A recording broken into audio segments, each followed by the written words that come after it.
Hello, hello, it's Jacqueline. It's Thursday. It's hot.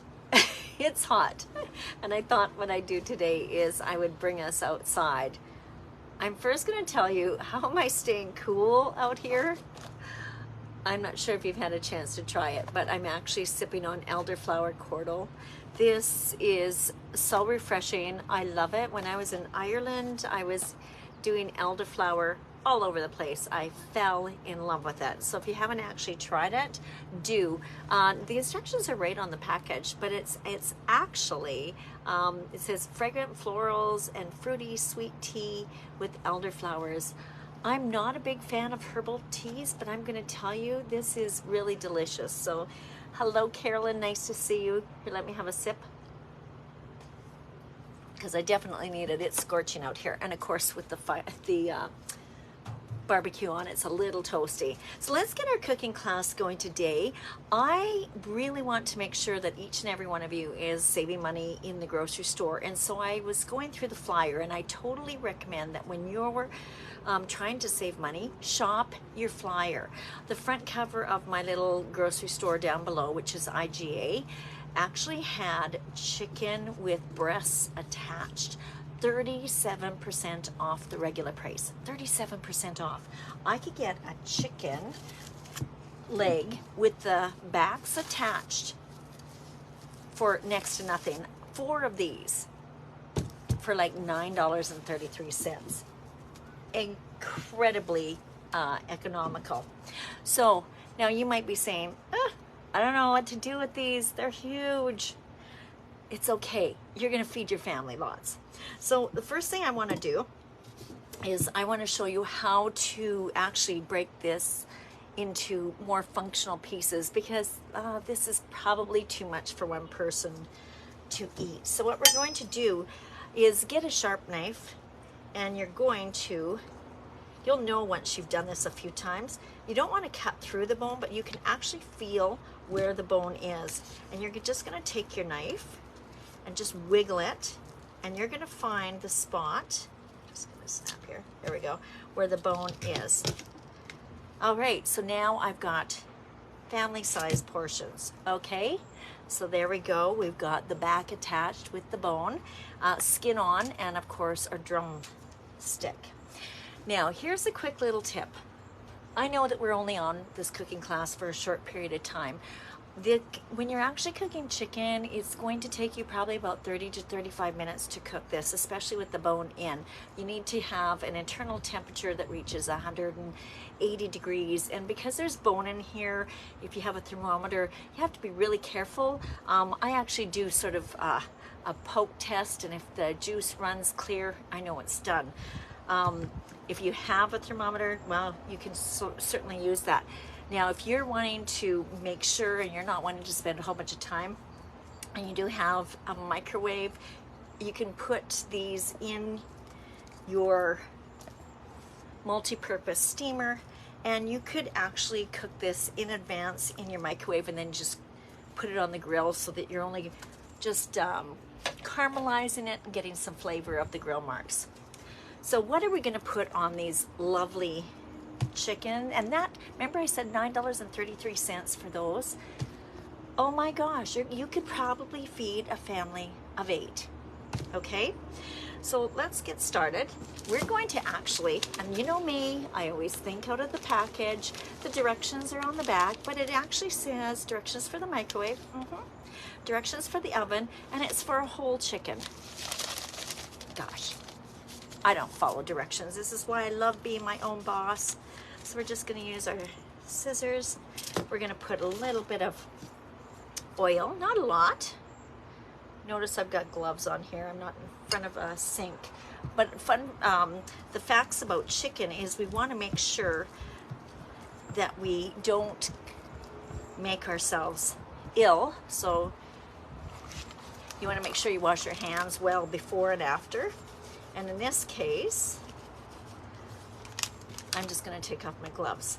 So we're just going to do both sides. Flip these over. And this lemon garlic chicken, just so you know, is, oh my gosh, it's the perfect flavoring for chicken. I think it's sublime. So lemon and garlic, I mean, what could be better? So I've got it like this. Now, if you want, you can marinate it for a while. Not really necessary, but for those of you who are actually thinking ahead of time, I would just do this in a baggie and maybe put it in the fridge and let it sit for the day, and when you come home, throw it on the grill. However, if you don't have that kind of time, don't worry. The flavor is going to be on the outside and it's going to taste great. So let me get off these gloves and let's get started with putting these on the barbecue.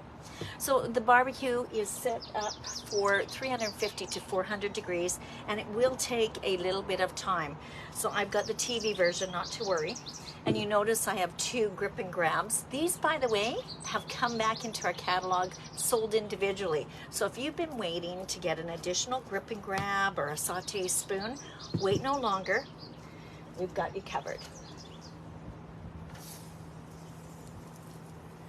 So we'll get this on, we'll do some fun food facts, and I'm going to show you what additional items we're going to make for our meal. Get that flavoring on there. Oh my gosh. All right, dirty, set it aside. Don't contaminate. Okay, so here's a fun food fact about chicken. Did you know chicken, just look at the time here. Did you know chicken actually was domesticated about 8,000 years ago?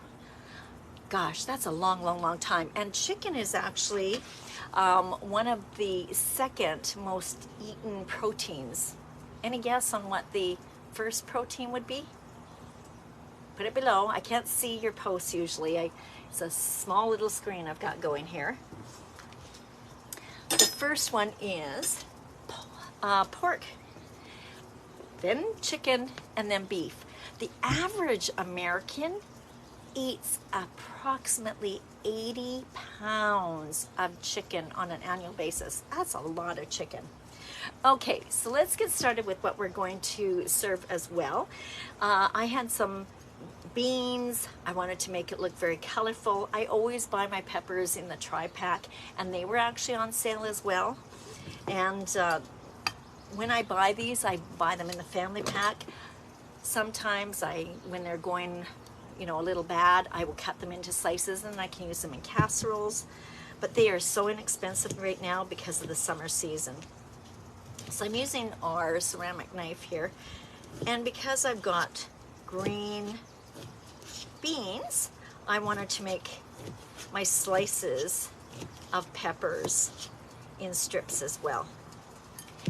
So when you're looking for beans, here's another fun food fact. Beans can be actually eaten in 3 different ways. Young beans, which are with the casing on them. You can shuck beans, maybe not this one in particular, so you've got shelled beans. And then, of course, we've got what was I going to say? Dried beans, right? So you can cook dried beans. You've probably seen me do chickpeas and black beans for different things. And our steamers work excellently. Hey, Alicia and Kathleen. All right, Maureen. Okay, so I've got my seasoning. So what flavors am I going to put on? Well, lemon garlic chicken to me sort of sounds, I don't know, Mediterranean to me. So I was thinking, what could I use? And I thought today what I would do is I would grab my marinara. Now, some of you may not have grabbed your marinara because you're thinking, oh yeah, marinara makes the marinara sauce. And marinara, by the way, means sailor. This seasoning is what they used to use on boats when people sailed the oceans blue. And it was a great way to get some nice flavor on whatever they had. It could, of course, because it's very fragrant, overpower with the beautiful smells whatever they might be eating. So if you're wanting to have that really nice flavoring, this is it. And it is Mediterranean. It says a robust garlic and herb blend used as a sauce, lasagna, chicken, parmesan, or homemade pizza. And today our peppers. 4-cup prep bowl. This is still available. It is leaving our line. You've probably seen me on my cooking classes use these over and over and over again. I love them. So if you haven't already got some, grab some. So I'm grabbing our 4-in-1 spoon. You'll see how it's designed to actually fit right inside. And I'm roughly going to put a tablespoon of that on. We're going to put a little bit of oil as well. Don't need a lot. And the other thing that I'm going to do is I'm going to add a little bit of water. You'll see where I'm going with this. I don't know, maybe half a tablespoon. And then I am going to be adding SPG, salt, pepper, garlic. And this is always so tasty. Oops, a little windy. It might be nice if I actually got it on my food. And we're just going to toss this. Now, what am I doing with this? Now, if you had a grill, you know, a basket, you can totally put it on a basket. Because I have oil on here, I don't like the flare-ups on the barbecue. So I thought, just to make it simple for myself, not having to make a big mess, I thought what I'd do is tin foil. So some of you may notice tin foil, we've got a muted side, sort of a dull side, and then we've got the shiny side. What side do we use? Well, it's personal preference, which one you want to use. I actually am going to use it with the dull side in the inside, but there is no right or wrong. It's going to work no matter what. So now I put that extra liquid on there because I want to steam my veggies. And what I'm doing with mine, I actually create a pocket. So I just grab the ends and I roll them down, sealing it, and then grab the ends. Let's make sure I don't have any peppers down there so I can make sure I get a good seal on that because I don't want to drip it all over the barbecue. Put that in.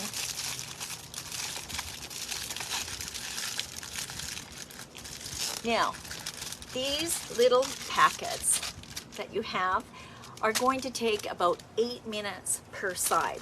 Now on your barbecue, I should also mention 350 to 400 degrees. You may want to, because you're cooking them at about the same time, set these maybe off on the side. It's pretty hot inside there, but maybe not on the direct heat because you're going to have them cook up in about the same time. So let me get these on, and I do have the TV version, so I'm going to come back and we'll take a look at what we've got cooking. Okay, I just noticed, I probably should tell you, do you flip your meats all the time on the barbecue? Don't do that. When you're flipping your meats on the barbecue, it can actually make them really tough. Plus, you want the grill marks on them.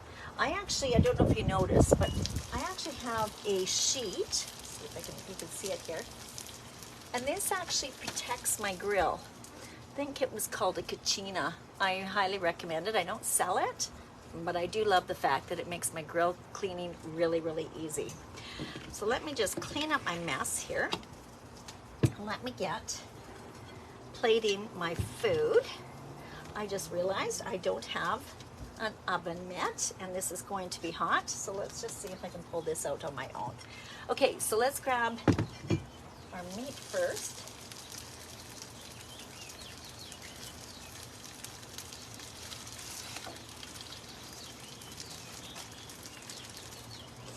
Okay, so I will also let you know, only flip your veggies once as well. So 8 minutes on one side, 8 minutes on the other. You'll notice that it'll actually puff up with air. So the reason I put the extra, it's quite hot, ouch. The reason I put the extra liquid, as I said, I sort of wanted to steam it. And I don't want it burnt. So I've got a little bit of oil, a little bit of steam, and I find that that just is enough to prevent it from burning. So let's take a look at what we've got here. Okay, does that look delicious or what? So you can do individual packets. Oh my gosh, yum, yum. Wipe my hands. Okay, so here you go. Look at this amazing dish. So simple meal using not in a full chicken, but go to your store, check your flyer. This flavoring is perfect on any poultry. I promise you, it is absolutely delicious. So I hope you enjoyed my cooking class today. Remember, think out of the box. Go get on the barbecue. Go enjoy the summer weather. And bon appetit. I'll post a picture below, and make sure that you grab your lemon garlic chicken. Take that marinara out of your pantry and try it on your veggies. Thanks for popping in, everyone. See you again next Thursday. Bye for now.